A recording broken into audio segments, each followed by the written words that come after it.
Magandang hapon! Ito guys, kumukulo na yung tubig ko. Ang una nating lutuin ay yung ating spaghetti here. Nilagyan ko lang ng salt yung aking tubig para sa aking spaghetti. So okay guys, yung pasta natin ay luto na. Simula naman tayo magluto ng ating sahog sa ating pasta. Yung unahin muna natin igisa yung ating bawang, pero hatiin lang natin kasi igigisa rin natin sa ating tahong or moles. Then ang susunod ay onion, kalahati lang rin. Isunod natin na yung ating squid or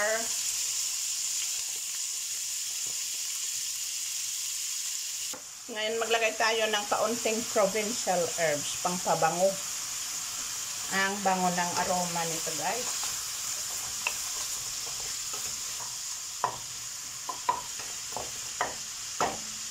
Ngayon isunod natin yung ating hipon.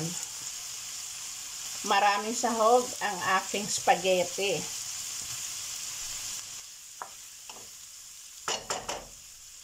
Ngayon lagyan natin ng kaunting tomato sauce.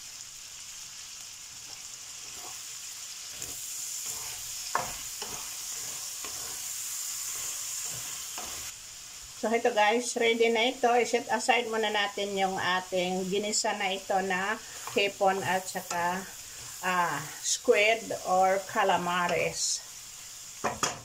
Ngayon lagyan natin ng oil yung ating frying pan. Dito na rin natin i-fry yung ating shells.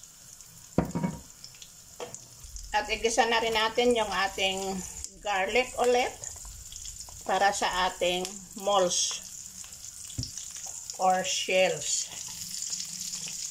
Tahong in Tagalog. Idagdag na natin yung ating shells.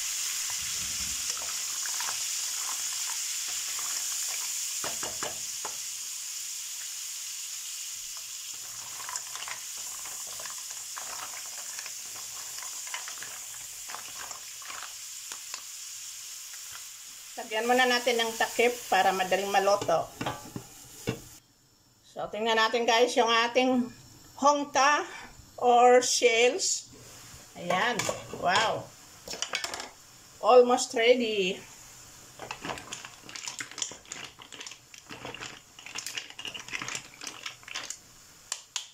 Nagtubig siya ng kaunti, but that is okay kasi kailangan din natin ng kaunting sauce. Tikman natin yung kanyang lasa.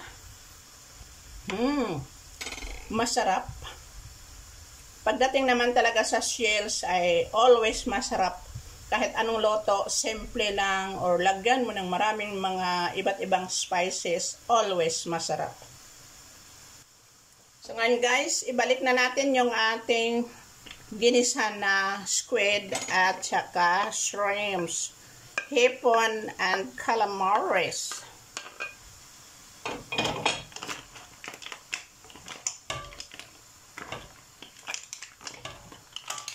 Tikman ulit natin.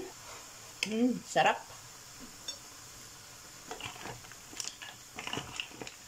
Now we can add our pasta. Is too much pasta. Wow. Isang kawali na pasta guys. Good for 4 people.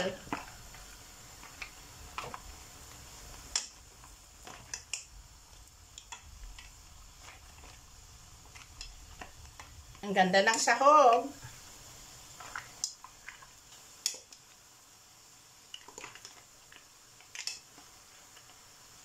Wow, it's so yummy.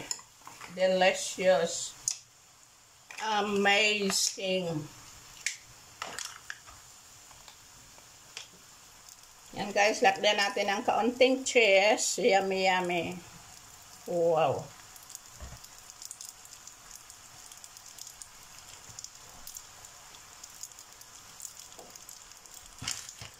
So this is ready now guys. So let's make a plate and we will see how does it looks like the beauty. Ito na guys, yung ating pasta. So good.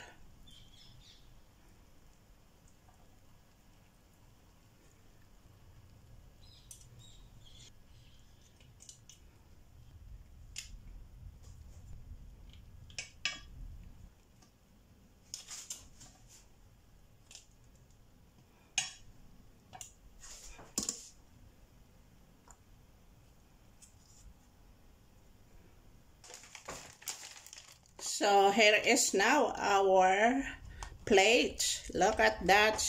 It's so beautiful. Lagyan natin ng konting cheese. Siyempre pag maraming cheese, masarap. Pero kung kayo, dagdagan ninyo kung gusto niyo. Ngayon ang aking idagdag ay konti lang. Ayan. Yummy, yummy. Kalatin natin yung ating cheese, guys.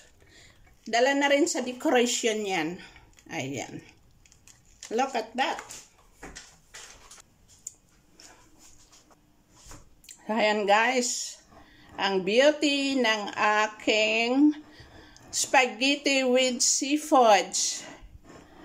Thank you for watching and see you next time. For today's video, ito guys, magluluto na naman ako.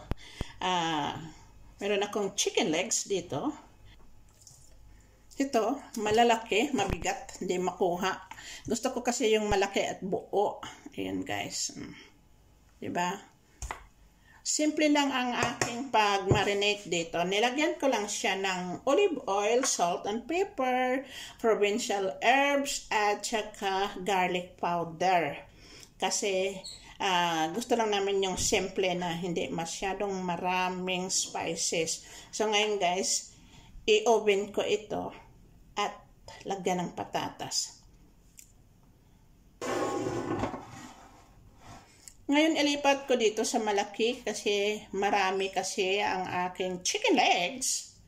So ilipat natin guys.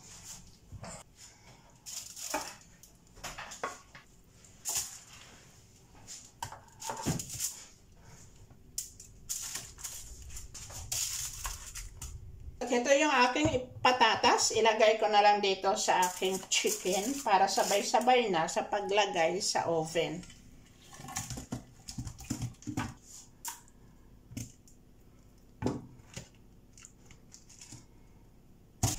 Practical cooking lang yan guys para madali at nakaka-enjoy na klaseng pagkain. Simpleng recipe, enjoyable. So, ito guys. Ngayon, ilalagay ko ito sa oven ng 45 minutes. Okay, let's go! Ito guys, mayroon akong gulay. Ito oh.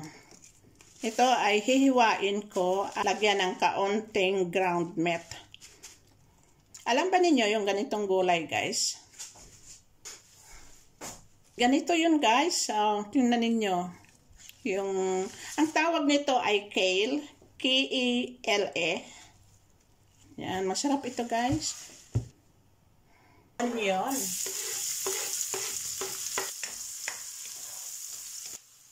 Dagdag na natin guys yung vegetables natin. Hiniwa ko ito guys ng very fine. Ayan. Para madaling maluto.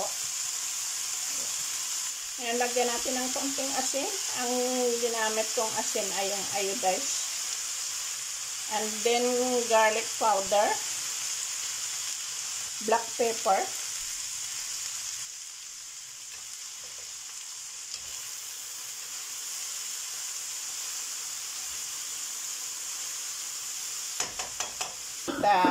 Hinaan ng apoy.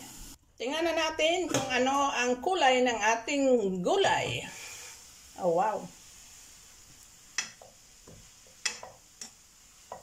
So ngayon almost ready na. Idagdag na natin yung ating ground meat. Nagisa ko na ito guys. Ayan, haluin natin.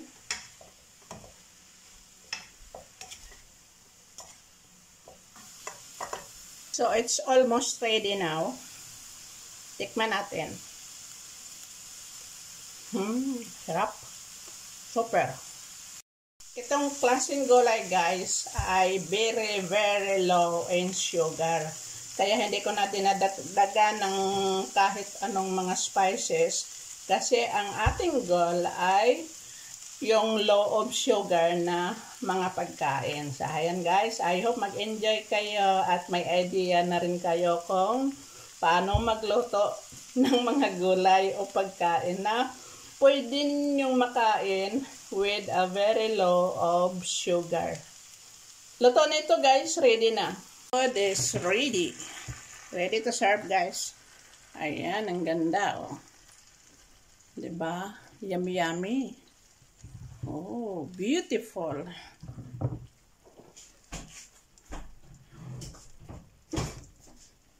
So ayan guys, ready to eat. Halika kayo, kain tayo. Simpleng pagkain. Ayan, ready na. So guys, piliin ko yung malaki. Ayan. Ang sarap. Galing. Lagyan natin ng patatas. Ayan.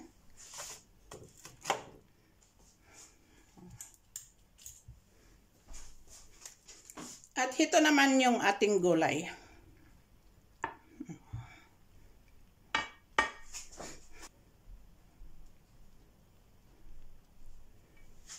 So, ayan guys, ready na yung ating plato.